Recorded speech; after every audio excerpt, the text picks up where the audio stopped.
Oh. What? You froze, Patrick. It made like a weird throat noise. It was like, rah. Welcome to the Janchi Show. Welcome to the Janchi Show. Welcome. Welcome, everybody. This is welcome. Oh, hi. Hi. And getting into the goodbye bad to accents. all new listeners. Exactly. We're getting. Let's not do my bad accent. We haven't done accents in a long time, I don't think. For a good reason. Very true. You're listening to the Janchi Show, hosted by 3 Korean American adoptees diving headfirst into what it means to be adopted, Korean, American, and more. And now, here's your hosts, Nathan, Patrick, and KJ.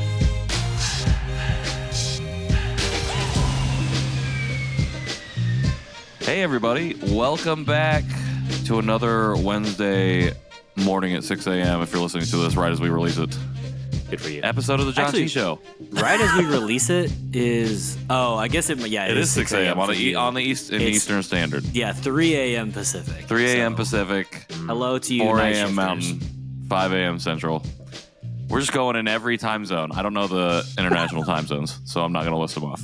But welcome, and thank you for joining us again on another edition of the Janchi Show. I am Patrick Armstrong, here with my fellow co-hosts, KJ Relke and Nathan Nowak. Fellas, how you doing?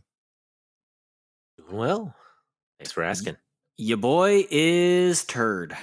Turd. I think that means turd. I'm also turd. Yeah, I don't know. I mean, I have no reason to be tired. I just am. So that's where I'm at. But I'm excited for this episode. Excited to be doing a solo. Excited to be back in the saddle, recording another Janchi. Let's give yourself a little mental jog by letting our listeners know what our show is about and what the word Janchi means. Janchi in Korean means to feast, and you can't feast without really. Well, I guess you can feast without celebrating, but why would you? So we're here to celebrate our shared culture, our shared origin story of Korean adoption, celebrate the diversity of those stories. And we often do that with a guest. And sometimes we do that just by taking some time to ourselves to examine what's going on in our lives, what's going on in our brains, and what's the intersection of adoption and Asianness and just being us got to do with it. So that's who we are. It's what we're about. We also So much better of jump an into explanation than mine. a food later at the end of the show. Yeah, You have or good a drink, but it's explanations. usually foods. Mine's are all over the place. That's good. That was very eloquent. Nathan, TJ is. it's you explained well. It just always sounds like you're padding for time. Yeah, you're just Janchi. Just I'm wait. pausing It'll for come to dramatic me. effect, Wait. okay? Hold. Wait. Let me just. Can someone? Okay. Wait. Yes. Janchi. I believe it means. I believe it was an old wooden warship. the old wooden ship. Well, that's they just used in the case Civil War anyone's era. listening to it in 1.5 time or something like that. Nathan, I don't think that the station has any use for an old wooden ship. But good try. Okay. I like that. I like that you're like, if somebody's listening to this at 1.5 speed or 2x speed, I'm gonna slow it down. I'm gonna actively work against your speeding up algorithm. Yeah, I'm exactly. gonna talk real slow. And then change it up and talk really fast. Oh, close. Hold on, wait a minute. Okay. And goodbye to the rest of the listeners who have also been with us for however long you've been with us. 2.5 years now. Approximately one episode. Oh, And the last episode. and this. But yes, that is who we are. That's pretty much what the show's about when there's no guest here. that's It's the whole just show. us rambling. talking to each other, hanging out, True. because the only time we can hang out is if we do it on the computer because we don't That's live in true. the same place. We can't Or our record group- this live our together. We're group not that texting. cool. Yeah. We hang out through texting. And, sometimes we have fun conversations in our text message chains. And sometimes we have fun conversations on this podcast. This is one of those times. this I like the confidence. Yeah. This is one of those times. This is also one of those times for We're those your new people. best friends, everybody. For those people sitting here doubting it right now, this is one of those times we have a really good conversation. Because we are your new best friends, right? We got a lot of good topics to talk about today. Talk about True. one of the topics, please. Good point. Well, okay, so I've been doing this thing where I try to get out and run because I've been doing this other thing called work, and What is I that? I just sit at my computer and I get no steps a day. And so at the end of the day, when my work is up, I just go run around. And I've been listening to this book called The Light We Give by Simranjeet Singh. Special shout out to Jerry and Dear Asian Americans. I got to edit the episode that he had, the interview that he had with Simran. And that was like the first time that I experienced him. And I was like, man, I really like this guy. And then I'm like 80% sure he comes back on the show. He does. Yeah, great. So, and I was like, God, I really like this guy. And so he wrote this book, The Light We Give, and it's finding balance and humanity through the wisdom of Sikh teaching. And it's really good. And it's also really challenging for me because I think about like, here's this guy who is so into Sikhi and its teachings and its wisdoms, and a lot of the things that he's saying are kind of mirrors or opaque reflections of things that I've heard in Christianity, and all the maybe the best parts of spirituality, those things that bind us together, the way of gratitude and radical love for others and all that kind of stuff. And he just he talks about like, yeah, I don't know, I've been able to practice and cultivate gratitude in a way that grows my ability to empathize with human beings and all those kinds of things. And I like kind of not like set anger aside, but I've like been able to like shift anger. And it just reminded me like, oh man, when we started this show, it was 2020. It was the pandemic. It was maybe the height of the first wave of anti-Asian violence. And I think we were pretty angry, or if we weren't angry, we were hurt, or but like this show was really born out of like this sense of injustice, this sense of what do we do about it, the sense of I got to do something, I've got a lot on my mind, and I have a lot of time, what do we do, right? But I wonder now, 3 years on, are we still angry? Are we still passionate? Do we still have do those things hit us the same way? And we've unfortunately just experienced some things kind of collectively in our Asian American space that are definitely cause for anger and cause for grief. But I'm curious, where are your heads at? Nathan, why don't you go first? But where are your heads at, and how do those current events hit you these days? Is it the same? Is it different? In the journey of these 3 years. Sure. I definitely still feel anger at times because I think I'm more aware of things to look for, and the little key, phrases that I see people say, or especially people that shouldn't be saying these things because they're in the media or the influential political spaces that I do not want to hear those types of words come out of their mouth. And those things make me really angry. And it just, I don't know, maybe I wasn't seeing those before. Maybe there's more of them now after 4 years of a certain presidency. It's been to a point now where that stuff angers me. And that really, when I see it, it's not adoption, it's not anti-adoption stuff. Well, it was, I guess, a couple years ago specifically, but it's just anti-Asian hate, and it's Asian American hate, or it's just, just racist in general toward other countries or other, ethnicities and things like that. It annoys me more now than it did, I think, 3 years ago. Because you would hope that in 3 years there'd be a little bit of change. And I think I'm hopeful that there is going to be some change, and that there is going to be the awareness of people out there that have that have seen these things and understand that I think that's going to help create change, and that I am hopeful for. So Yeah, I like what you said about awareness. I think that's definitely a part of it, even for myself. I think I always had like a really tumultuous relationship with anger. I think for a long time I was just very angry at like the world and angry at everything around me, and it was unfocused, and I didn't know like what the root of that anger was. Something that this question has elicited in me, I just rewatched Black Panther Wakanda Forever. And one of the things that Shuri talks about and that she's dealing with. No spoilies. Oh. No, I don't think this is a spoiler. All right. Okay, spoiler alert potentially for Black Panther, but this is a thematic spoiler, I guess. So Shuri the worst kind of spoiler. Okay, should I say it or not? No, it's fine. I won't It's say been it. out for long enough. I'm just I kidding. feel like it's out on Blu-ray now, so like you should be able to have seen it. I feel like it's been out long enough. Okay. Look, okay. I'm about to watch it, but it's fine. I'll get over it. I'll probably forget. Okay, well, the movie overall is about mourning and grief. Like a lot of it is driven by that. And one of the characters in the movie, Shuri, motivation is like she's angry at the world for loss and for a bunch of different things. And I feel like it's just kind of everywhere and it's happening all at the same time. And like, it's again, like really unfocused. And I like what you said, KJ, about like listening to Simran and talking about anger shifting, like, or shifting where the anger is maybe directed at. And I think over the last 3 years, that's what I've learned to do and like how to harness that and walk with it.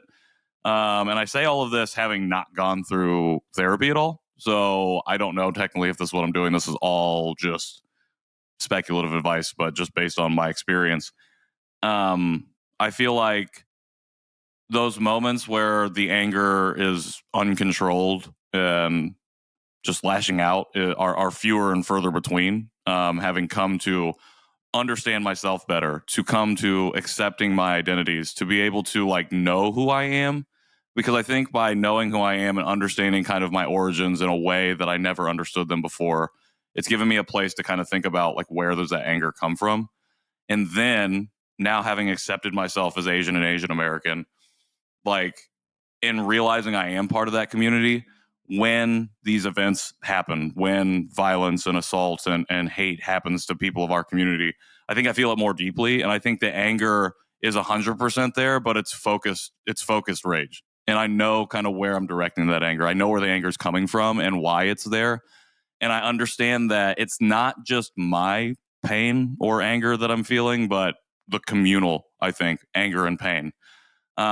Because I do think it's like rooted very deeply in like our blood and like coming from being Korean, despite being adopted, despite growing up in predominantly white communities, in white culture and white institutions, predominantly white institutions, you know, we still have that connectivity, but sometimes you have to uncover it. And by going through this work, doing the show, being able to take advantage of opportunities and to better understand myself and to accept myself as being the person that I am, you know, it's connected me to that. It's opened up the pathways to connection. And I think that anger has went from being just untargeted, unfettered, just rage to being something more productive and something that's not destructive, but hopefully constructive and what comes out of it. I don't know if that answers your question, but I hope it does. It sounds like you're still angry and you've just learned to shift and focus and not let it overwhelm you and be sure like a scatter shot of just like anger that you like kind of do, but you're actually like, well, actually let's hone in on it and have it be for a purpose. Is that right? accurate? Yeah. There's like a reason for the anger now, instead of just being like, I don't understand why I'm feeling this, but I'm super mad about something. Yeah. It was just interesting because, and I'm not like, I heard it while I was suffering through a run walk situation today. You say suffering through? Yeah. Oh yeah, for sure. Okay. I'm so lazy. My new step goal for my life is 6,000 steps a day, which is. Have you thought about getting one of those like stationary like treadmill things that they have? My like desk isn't set up for that. Oh, like okay. Sarah's, I could do like a standing desk situation, but yeah, it's fine. It's fine. Right. We can get into our fitness later. That wasn't part of this conversation. Those little foot pedal things. That just go like this. It's fine. It's fine. Just hit us up in our DMs or something. Yeah, so it was just like it's one of those things because another book that I read last year maybe was The Case for Rage by Maisha Cherry, and Maisha Cherry is a among other things black female philosopher who kind of follows in the Audre Lorde school of thought, and so her book The Case for Rage, which I think I might have talked about on the show, kind of like sets up the argument for Patrick, what you were talking about, which is actually like what she coins Lordian rage, right? So it's like the idea of like it's kind of like an unreligious term for like righteous anger. It's Sure. more than that, but like that's kind of the concept, right? But like Lordian rage is that like oftentimes when we think about anger, anger is often called like bad or a negative emotion or whatever. But it's like actually no, it is right and good to be angry. Like that is the appropriate response when things happen. You know, when there is mass Right. murdering of a minority community or like a hate crime or honestly just somebody calling you something racist down the street. Like it is appropriate and right for you to get super angry about that. And what you do with it, you know, like how you respond, that's a whole other thing. And so it's just interesting. Like I'm listening to Simranjeet Singh talk in The Light We Give about how he's able to like focus on like instead of being overwhelmed by anger, like move through that to gratitude, move through that to compassion, move through that to, and he talks specifically about an incident in Wisconsin not too long ago where a Sikh place of worship got shot up. And like how his community was rallying around that, and he had the opportunity to. This is in this book, so I guess like minor spoilers, but he had the opportunity to like talk to. It's not like it's a whatever. To talk to some like younger Sikh students, I guess. And just like kind of ask them like how they were feeling about it and whatever, and just like, and they were asking, like one of the tenets is, we believe that the divine exists in all things, in all of us and in all of creation.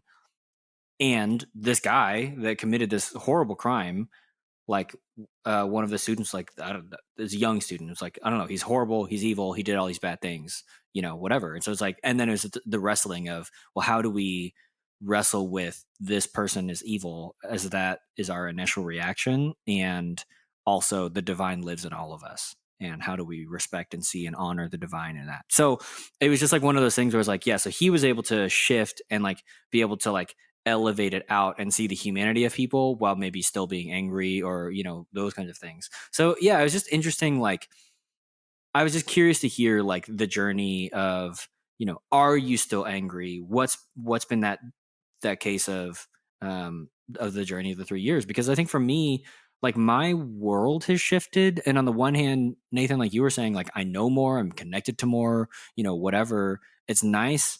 And on the other hand, like at the Lunar New Year festival, Sarah told me about it, and I just like, I don't know, maybe I wasn't in the right headspace to receive it, but then hanging out with Stephanie and then even talking with you, Patrick, later, like both of you specifically said something about doom scrolling.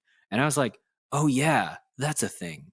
And then I started doing it. And I was like, well, I mean, I don't need to do that. But I felt guilty that I didn't have a stronger reaction. Like I felt guilty that I wasn't like angry. Like I just felt so not even apathetic. I mean, I guess it is apathetic, but it just like, like it nothinged me. And I know that on the one hand, that's a privilege, and a thing that I shouldn't feel bad about. And on the other hand, I'm like, well, I do host a podcast. I feel like I should say things. I should have a bigger reaction to that. So I guess like for me, am I still angry? No, but it's, I just feel like I've not, afforded myself maybe the awareness of things in the broader community. Well, I think that comes with or is a byproduct of like constant trauma, like constant things happening. We weren't built for this. Nobody's built to like constantly withstand and deal with and try and process so much. So I think at the end of the day, yes, it is a privilege to be like, I've no reaction to this, or I maybe didn't even know it happened until a week or 2 weeks later. And it's also, but it's all, I mean, it's valid to be numb to it, because it is like, it's hard. Like it's just hard to see every day and to feel like I have to, another horrible tragedy, another mass death in our community. And what's happening to make it better? Oh, nothing. Like very little that we can see in the public facing eye that I'm going to read on my Instagram or see on the news. Like probably nothing that I'm going to see in my everyday to day life. And it's like, how can you live like that? How are you supposed to be expected to live like that? But again, it is like a privilege, and like you say stuff like that, and I say that, and I'm like, man, but really, I know I would be feeling terrible probably, or something like that, and it's just like, it sucks. Like we shouldn't be in the position to even having this conversation, but here we are, because every single day something terrible like this is happening, and it just takes 3 weeks of it only being 2 people getting killed, or 1 person surviving and it's just an assault, or it's just verbal, and we're putting justifications on it, and we're like trying to like rationalize in our minds the violence and the pain and the trauma, just because it's like, well, this is how life is, that we live, and that sucks. It sucks. Yeah. I just I think actually my very first thought was like, I was unsurprised. Yeah. And that was the first blip in my mind. My mind was like, of course it happened. And then I moved on. So yeah, maybe it is just a pure kind of like numbing trauma reaction thing. But yeah, I don't know. My wife calls me out on it. She says, stop, doom scrolling as well. I do as well. And I start looking at one thing, and then I go find other details about it, and then other things. And it seems like, you do have to set it aside and put it down. You do have to turn it off, because it'll affect your personal mental health if you continually read things like that every single day. And it's not that you're not supposed to stay informed. Like it's Right. important to stay informed, and it's important to know what's happening in the community, but you have to be able to take care of yourself too. Just having this conversation with my wife about how we show up for ourselves and like our own personal mental health, like how we take care of that. JS Park posted, he's a chaplain and a writer, and talks a lot about grief, but posted a comment of somebody who, after he took his daughter out of school for kind of like a mental health day, essentially, somebody posted on there, and he said, we're raising a generation of mentally weak children. And it's just like, well, hold on a second. Like somebody being aware of like needing to take a step back is one of the strongest mentally, like one of the strongest mental things that you can do. Not one of the weakest. It's like, that's not softness to me. Yeah, I feel And like, it's just pro athletes who, quote, play through the pain end up having large issues with their health way like later down the road. Why would we encourage young people to do the same thing but with their brains? Exactly. Yeah. Exactly. And it's just, it's just like, I don't know. Yeah. And the same thing tough. about, being angry, like you said earlier, being angry at certain things and calling it out. I think that is important, to state that. So. Oh, I guess what I was saying, because I've kind of forgot what I was saying there for a second, but thank you for reminding me, was that what I was talking to my wife about is like, if we can't show up for ourselves fully, or if we're not being able to show up for ourselves, like it's hard to show up for the community. And then it's hard to show up in these other places that we do need to be at the end of the day. But like, we can't do the work we need to do if we're coming in at 40%, 50% even. That's not, we're doing a disservice to ourselves and to the people we're trying to help, because we're stretching ourselves too thin. And it's not ever going to be fair, because there's always going to be people who are more marginalized than yourself, most likely. Mm-hmm. And, at the end of the day, is there an opportunity probably to go the extra mile to stretch yourself a little bit thinner, to help that person or that part of the community? Yes. But you have to, like, at the end of the day, it's like, it takes a lot to recognize, oh, I need this boundary. Like you were just talking about from before we got on mic, about setting that work boundary of like doing stuff. Wait, was that you? No, that was somebody else that I was talking to. Sorry, my Zoom calls are running together now. Oh my goodness, I'm so sorry. But somebody I was talking to today about work was like, we were talking about setting boundaries. And yeah, it's just like, it's important. And, I say this without having professional advice to be able to give. So please do not take anything that I say or on this podcast, that's said on this podcast, as professional mental health advice. But I think just in the abstract of being able to recognize, oh, I'm tired. I'm like down, operating at less than optimal efficiency. I need to step back, and like being able to do that without shame, without guilt, is tough. That's hard to do. But we got to do it sometimes if we can. If Simone Biles can do it, then Simone Biles can do it. If Simone freaking Biles can do it, where do I get off thinking that I'm too good to take a mental break? Yeah, who are you to think that you're too good to work on yourself? I host a podcast. It's like really taxing. Oh my God, you host a podcast? What's that like? Wild. Well, okay, so along those lines, Patrick, you heard something on an interview that sparked kind of your mind, it was. I think it's interesting because it's interesting. I think maybe for the historical look back at ourselves, but also B for how it's changed. So, do you want to talk to us about that? Sure. So, I was watching a Hot Ones interview the other day with Bryan Cranston, and I can't remember what the question was that prompted this response, but essentially what he was talking about was, it was asking about his favorite memory of Vin Scully. So for those who don't know, Vin Scully was a longtime Los Angeles Dodgers baseball broadcaster who passed away a few years ago, I think, maybe last year, a couple years, I don't know. But Bryan Cranston was asked about his favorite memory, and he said he didn't have one favorite memory, but that when he was a kid, and when he would have, Vin Scully was like a safe space for him. So when he would have really not so great moments of his childhood, he could go to either the radio or the television and put on a Dodgers game and find himself and lose himself in that 2 or 3 hour period to Vin Scully telling the game, telling the story of the game, what's happening. And that was a safe space for him. And I was listening to the interview. I'm like, damn, Bryan Cranston, I could listen to you talk all day. That was great. But I was also thinking, I had never thought about, I think on this journey over these last 2.5, 3 years, I've been so focused on the traumas and the pain of my experience that I'd been covering up. I hadn't really thought about what were the actions I took outside of being suppress my identity to find cultivate or find a safe space for myself. What was I doing that was really safe? So before I answer, I wanted to ask you two.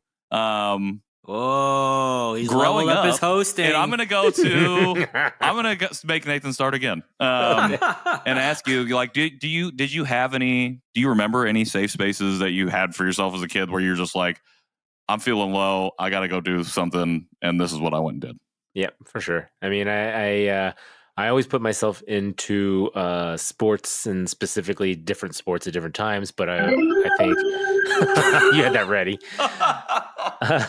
I would play soccer, tennis, but then later table tennis, and I got into table tennis a lot. Right. And I played literally every single day for 3 hours, probably for an entire year, and that was just my life of concentrating on that. And so if I was down on school or other relationship issues, I would concentrate on table tennis, and that's why I really loved that sport, and the camaraderie that I had from the other kids and adults, I guess you could say, that were playing at the club. So. Did you ever do sidebar, but I'll follow up? Did you ever do table tennis practice solo? Was that a thing, or do you always have to have a partner to practice?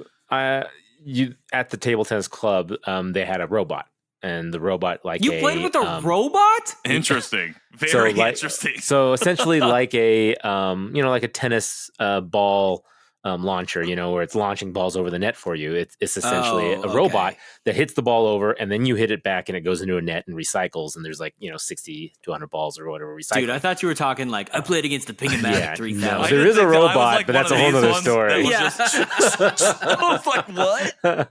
There is a robot that was created at some point.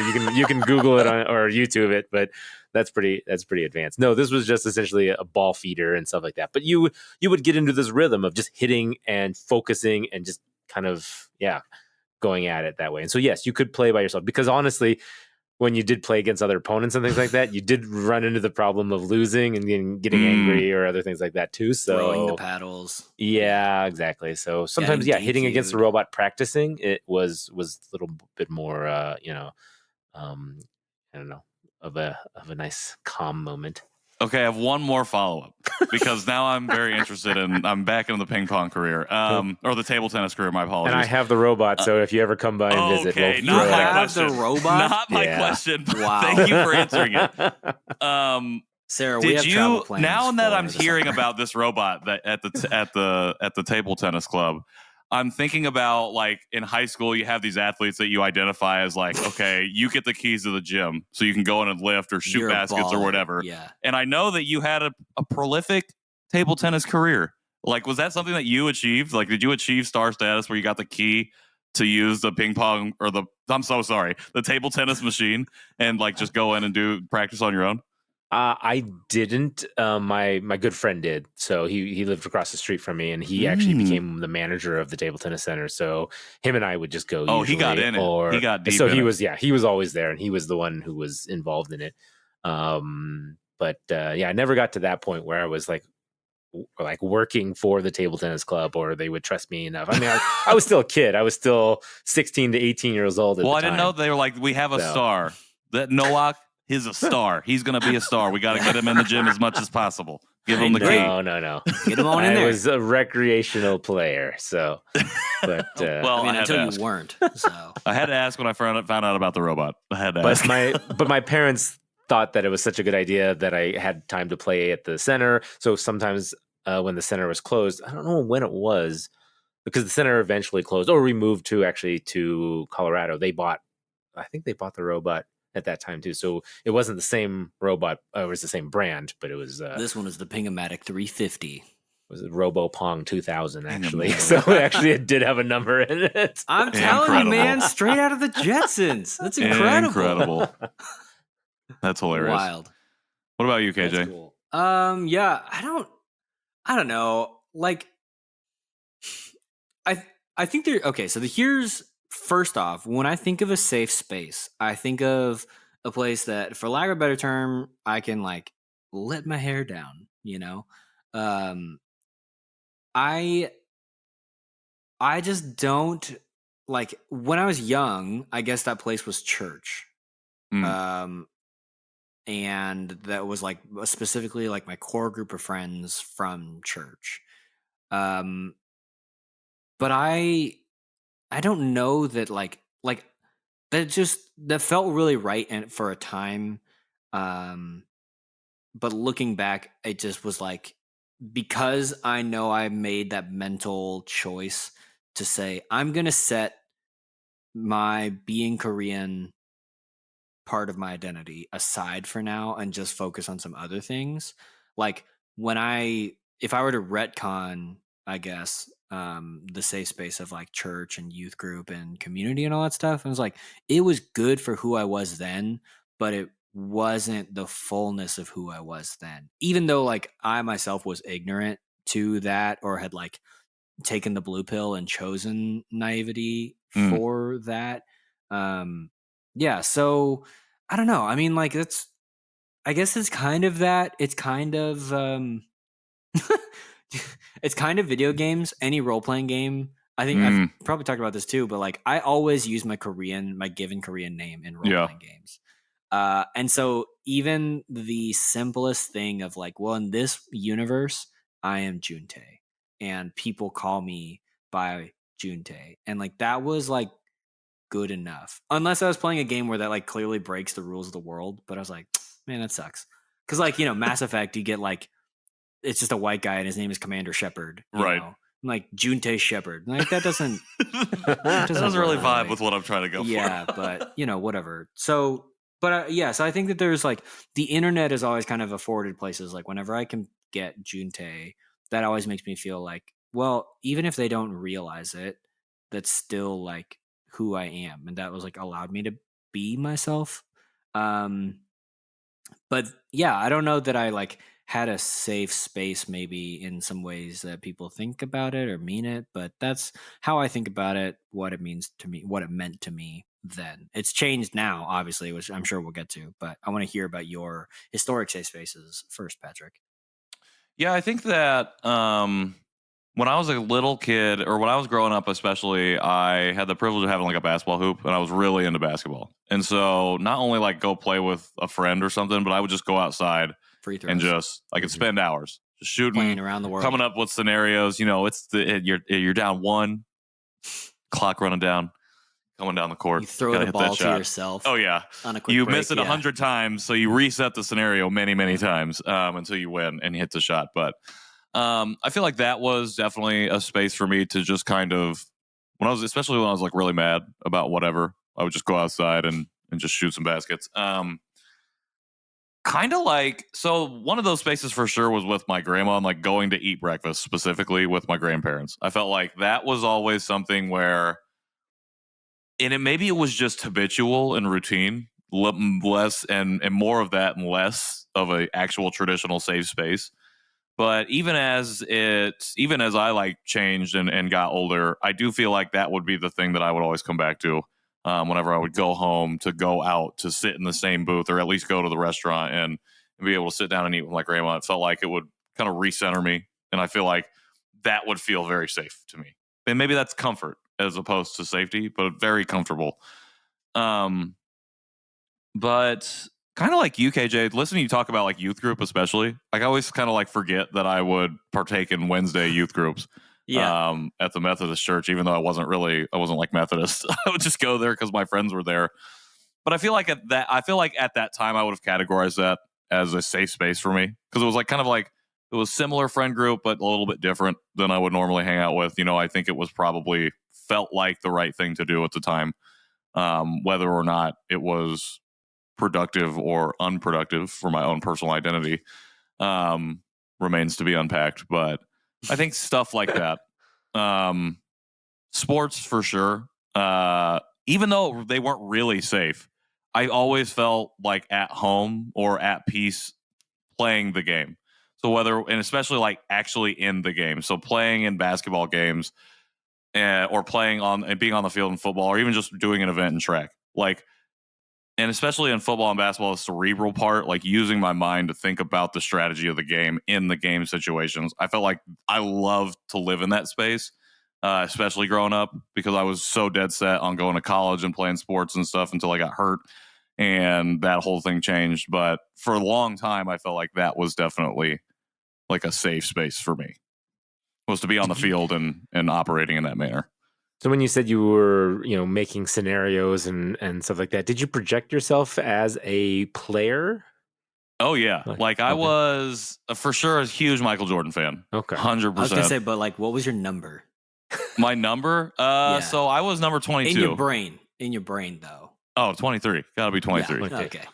Number 23 or number 7. Patrick Armstrong. Oh, yeah. Oh, yeah. Patrick Armstrong Jordan. I didn't know it then. I was working on my announcer podcast voice out on the concrete. A tangent then to that is, I'm sure this could be a whole topic in itself, but how did you feel then in the more recent years when there was somebody that was more representative, like Jeremy Lin as a player? So that's a really interesting question.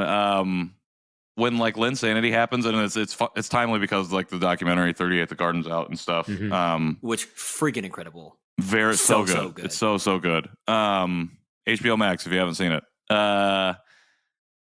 Like when, especially so I've told this before, but when Yao Ming was in the NBA, that was 2003, I believe he was drafted. I was just getting into high school, and then like because I was East Asian, like everybody called me Yao Ming, and I really did not like it, but like I had to be that person. Right. If I was gonna make it, I had to be that person. And I didn't like it, but so like that colored my viewpoint and my POV of Linsanity. So like I was taking all of this in, I felt like very isolated. So I liked watching it happen, but I also felt like, because I still played basketball at this point in college, like with my buddies and stuff, like, great, I've been through this before. So Yeah, that you was don't my want it to be experience like, with it. oh, now Now people, I'm Jeremy now the Lin. races have a new name to call me. Yes, exactly. Yeah. That's what it was. But these racists are my friends. That's what I'm like. That was the thing. And like, that was the hard thing about it. And it was like watching that happen. Like I wrote about this when the documentary came out because it made me think about this. Like watching Linsanity happen was really tough because I was vividly remembering the Yao Ming stuff and like felt very, I was like, this is going to happen to me again. And I was like, this sucks because I love to play basketball and I don't want to feel that way. Yeah. Now I'm definitely at a more place where I'm like, yes, more Asian people in the league. Like the group of guys that I play basketball with, I'm like slowly seeding the idea that we need to start an Asian American like youth basketball camp because we all play, like we all have the same like mind and love for the game. And I'm like, this is a need here. Like, let's do this. And so like feeling great about it. But before, like even when Linsanity happened, like 2012, this is 4 years removed from like a lot of the Yao Ming stuff. And like, I was still like so in my shell and hated being associated. And it was tough to go through because I still was like, obviously when I went to the court and shot a 3, like you're now Jeremy Lin. Mm-hmm. But that's the thing too, is like, there's not enough distance for you to like be like, oh yeah, I had my shot and you're whatever, and now like I didn't, but I can just celebrate like what Jeremy Lin and Linsanity means for the culture, for the moment, whatever, because you were still in it, and so all you knew was like your own sphere, and you're like, my own sphere is like, this is another name people are going to call me that continues to not be me. Like Yao Ming isn't necessarily us because like as far as I remember, he's not like an American born. No, Chinese he was player. just he was just Chinese, came and played in America, and then he went back to China. Boba Chinese player, cool because you're tall, and then Jeremy Lin is like closer to that, but he's still not us. He's not like, he's certainly not an adoptee, but he's also like, he's not Korean, he's whatever, all those kind of things. So it's just like another way that like you feel recognized by a part of you that, as I know your story, like you weren't really vibing with. And also it was just like, the people see me as this, which means that they continue to not see me at all. And so just the inability to like really feel accepted by these racists who are your friends, which is, I totally get that too. You're just like, all right, this is not good.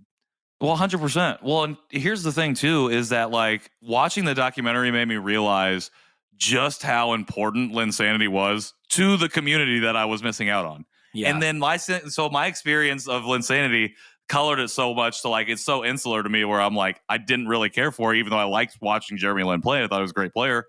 And then to realize, holy shit, this like meant so much to so many people. Like listening to Frank Chi, the director, talk about trying to go to the game, couldn't get tickets because people were scalping them for like exorbitant prices, and then going to a bar in K-Town, which is really close to Madison Square Garden, and watching it at like a karaoke bar or somewhere, and like just watching it with other Asian American people, and how powerful and meaningful it was to see this happening. Like they talk about it as like heroic, like this is a literal hero that we don't get, like we have not gotten truly on screen in any way, especially in like a national sport, like the professional leagues of sporting. We haven't seen an Asian American not just succeed but dominate in that fashion. And realizing, like watching this documentary, being like, oh my god, like I was out here like kind of like low key shading Jeremy Lin because I'm like, you made my life worse, but I'm like, holy shit, you made so many other people's lives better. And I'm like, technically, in the long run, you made my life better. Yeah. So, yeah. Well, the closest thing, I wouldn't say that there was nobody before Jeremy Lin, because back in the day, I used to play tennis, and I always played as Michael Chang. And so Michael Chang was, one of the big tennis players. I always had big rivalries against like Agassi and stuff back in the day. And I always thought, he had some following and some, supporters, but a little bit different. It wasn't as mainstream. Tennis, not as many people watch tennis as they do. Sure, and I'm not saying like those, and I'm definitely not saying like Jeremy is like the only representation of that. I know there's definitely Asian players peppering, especially like the major leagues like baseball. I feel like especially in the early 2000s, you started to see a lot more players like Ichiro come over and play. Yeah. So it's not like there wasn't, but again, like you had talked about, it's like so far removed from my personal experience. Like these players I was seeing on the screen, Like I wasn't making that connection. It was just like it was only like the negative connotation of like what that meant for myself. Yeah, I would never have called myself Jeremy Lin. My friends actually called me Novak. Novak? Because there's a professional basketball player. Steve Novak? Yeah, so it was very similar to my last name. And that was the closest. I know. Had nothing to do with anything. Nothing to do other than your name almost is the same, but it's not the same. I know. That's hilarious. Well, do you want to do the second part of this question? No, you know what? Let's save it for our next solo. Okay, cool. I've made a note of it. It's going good. It's a great reason for the one listener who stuck around to come back for our next solo episode. The one listener who stuck around, thank you, because you got a great episode. Yeah, shouts out. We're going to take a break, and when we come back, we're going to jump into a food. Here we go. Food.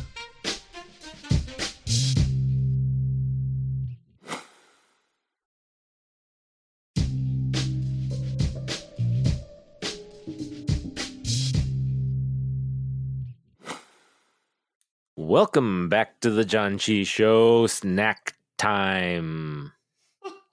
Snacky time. I know. It's all different. It's all good. All good. It's all good. All good. We are here today with a chocolate wafer crunchy rice bar thing. It just says premium baked crispy roll. And then when I looked up the translation, it actually says full of 21 kinds of domestic grains. Premium baked potato. So it's got premium some baked health potato right here. That's funny how they make it like healthy in a way, but yet it's a chocolate wafer bar. So I don't know. Well, I heard that chocolate is healthy for you in moderation. Well, hey, yeah, that's probably true too. So, Well, I've heard it's a drug.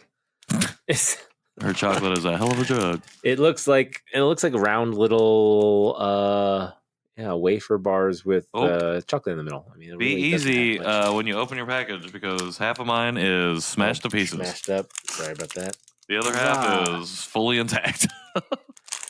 I mean, it looks like a little crunchy. churro stick. Yeah, like a little churro with chocolate in the middle of it. Oh, we don't have video. Oh, maybe it is this. I just saw the message come through, and I still went up to the camera. Oh, hey, everybody, check this out. Okay, great. Huh. The Korean on it says, I think, 그워 만든, and then it says 곡물 그대를, and then it says 21, and then there's choco, so it's chocolate flavored. It's Kemi Food, which is a new brand for us. So, yeah. Well, Kemi Foods, first impression, I like it. Yeah, I'm just gonna say, Kemi, Kemy food. Oh, that's probably Kemi, but not Kemi. Well, that's the website, kemyfood.co.kr. Well, that's a classic pronunciation for Patrick, so. Yeah. that's crumbly. First impression is that, the outer wafer part of it is not what I expected it to be. It's like, oh. No, when I hear 21 grains, I'm thinking, yeah. Oh, KJ don't like it. I like the chocolate, though. I think the chocolate is, like, tasty. I just want I like the whole thing. Wow.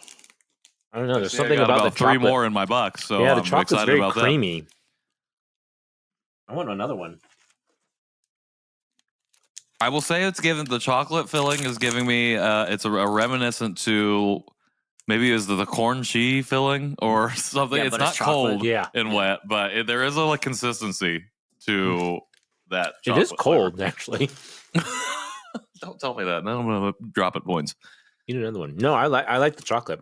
Did you just tell me to eat another one? Yeah. I'm surprised you haven't eaten all of them. After our last snack, I feel like I need to eat it. You need to eat the entire box. This is not over until you finish the entire box, Patrick.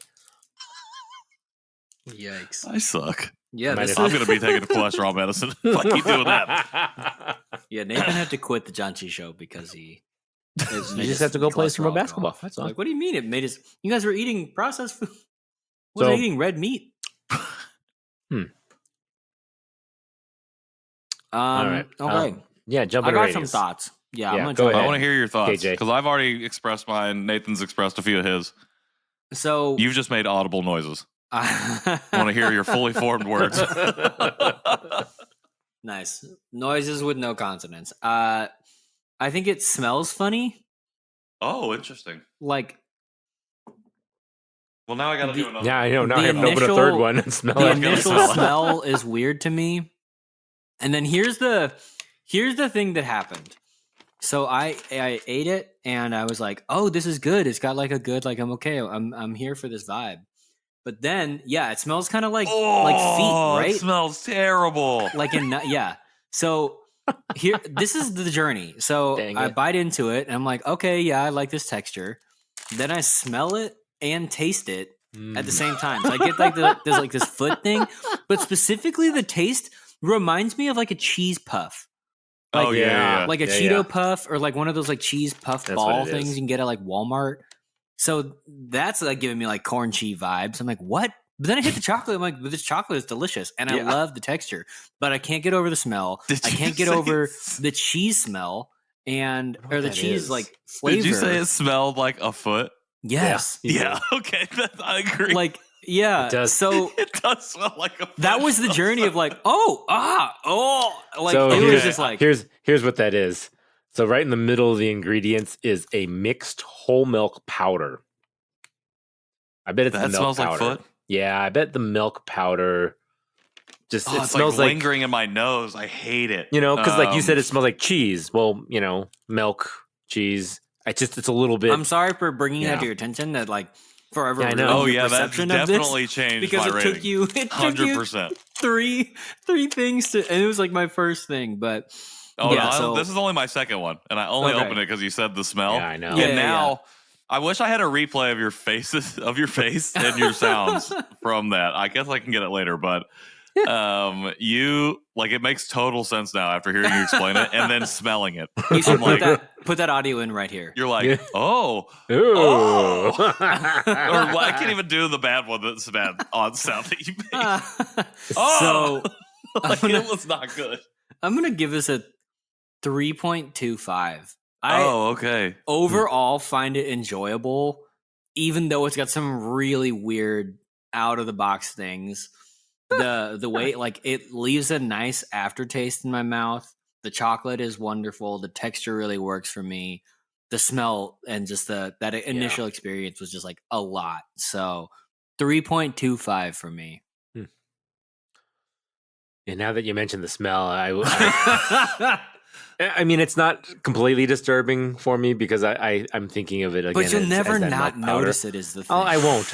Now that I think about it, I want to smell all my snacks now. So, Wait, but how do you I'm not going to give it a smell little bit snacks? higher. I do like the chocolate. 3.5 for me. It's still up there, but yeah, I do like everything about the taste. So All right, I'm coming in with a patented Janchi hot take. I was riding high on the 5-wave ooh, On the 5 wave? pre-smell. Initial no. taste, Oh no. 5 out of 5. Oh no. I was riding high. Post smell, which lingered in my nose for a solid 2.5 to 4 minutes. I'm giving it a 2.25. Oh God, Maybe a 2. Wow. No. That smell, like, no good. Wow. It's got to go. Everything else about it, great. Hmm. I loved it. I don't even taste the cheese part. The chocolate was great. The texture was great. Even the crushed up crumbs were great. But when I smelled, I can't even eat the second one because of the smell. All right. And like KJ said, once you smell it, You this can't is the adoptee unsmell it. apocalypse of smells. Of This is snacks. the apocalypse. This is the apocalypse. the Once you game smell food it, you can't apocalypse. turn around Yeah. and go back. Your life is forever changed. 2.25. Wow. Maybe remove the milk powder. I don't know. I need to know if that's what that is. I want to know how you capture a foot smell and a tasty Well, treat. there's a world where, like milk and cheese and a stinky cheese being Yeah, kind of like a stinky cheese is foot. That's Not true. like a- That's true. not That's like a actually dirty, very true. sweaty old foot. Just like foot. So Yeah.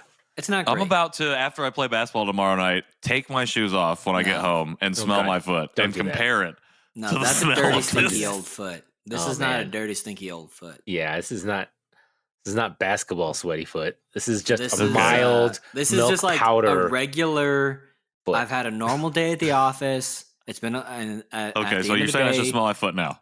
Yeah, at the end of the day, I take off my shoe, and what do I smell? Maybe my foot. Is it bad? Maybe some foot. I really It's not hope like foot. It's I not really hope great. Kemi Foods is not listening to this episode. It's Sorry like, if you are. You know what? It's like if you when all of the kids, like young kids, like first graders, go out to recess and then they come back inside, and you're like, you're not old enough to really properly produce BO, but you've got to smell.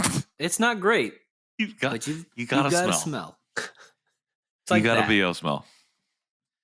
Great. Oh, well, anyways. that's a great way to end this That's, episode. You've got a BO smell. You've got a BO You have one smell. new message. We've just been canceled on every station. It's for fine. talking about people's We buy smells. our own snacks, so We do buy our own snacks. Nathan, Yeah, thank no you for buying our sponsorships. snacks. You are unless welcome. someone wants to buy a snack for us, Patrick, where can they do that? If you want to buy a snack for us, you can go to janchishow.com and find multiple different ways to buy us snacks, generally from the support page, maybe from the store page, probably not from the store page, but you can buy other stuff from the store page. If you want to go and find out all about our lovely adventures on the show and our other controversial hot takes on our food portions, you can follow all of our social medias at Janchi Show, where we post all of the episodes weekly on Wednesdays. If you want to reach out to us and give us your own controversial hot takes, you can do that on those said social media platforms. You can also send us an email to janchishow@justlikemedia.com. You can also call us and leave us a voicemail at 977 972. Nope, it's 677 8867. Close enough. I was trying. Yeah, leave us a message. We might play it on the show. We might not, but we'll listen. We'll listen. If you want to reach out to me for any reason at all, you can do that at Patrick in the World on most of the social media worlds out there. Nathan? Other worlds. I am on Instagram as nnowalk and Facebook as Nathan Nowalk. And I'm at KJ Relke, wherever I want to be found on the internet. Or if you want to do some deep diving, probably some version of Junte, where I don't really care to be found on the internet. In the video But game world. If you want to still dive deep and technically find me there. where I don't want to be found, Just like You will Reddit. be I don't care. playing he doesn't care. Star Wars Squadrons. Yeah, or FIFA. FIFA. Hit Find me him up. on FIFA. Find him on FIFA doing that Liverpool Doing that FC. Ugh, What? man. That's just how I feel about Liverpool right now. So, anyways, Well. thanks everybody for listening. Until next week, Janchi, heyo. Heyo. Meow, meow, meow, meow, meow. Boo-boo-doo-boo-doo-boo. Meow. Meow.